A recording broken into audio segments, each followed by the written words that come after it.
মাংস সিজিলেগে এতিয়া দিম মান ধনিয়া গাহৰি আৰু ফুলকবি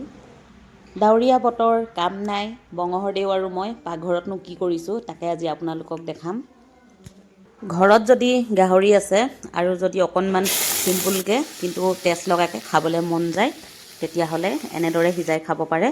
মই খুন্দা কেৰাহীতে গাহৰি মাংস কেইটুকুৰা দি দিছোঁ তাৰ পাছতে শুকান জলকীয়া গুড়ি ছটিয়াই দিছোঁ প্ৰয়োজন অনুসৰি নিমখ দিলোঁ তাৰ পাছতে বিলাহীও কাটি দি দিছোঁ বছ সিমানেই আৰু কিন্তু অকণমান দেৰিতে মই আৰু এজাত বস্তু দিম এয়া দেখিছে নহয় এইখিনি হৈছে ৰঙা টেঙা মৰা আগ আৰু এফালে মিষ্টাৰে মাংসত আলু নিদিলোঁ বুলি ফুলকবি মটৰ আৰু আলু সিজাই লৈছে তেওঁ বোলে নিজৰ পচন্দ মতে সিজাই লৈছে মোক ৰন্ধা বঢ়াত সহায় কৰিছে এফালে চাহ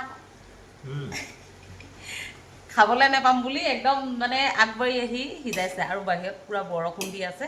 এফালে কি সিজাইছ কৈ দে এইখিনি ফুলকবি আলু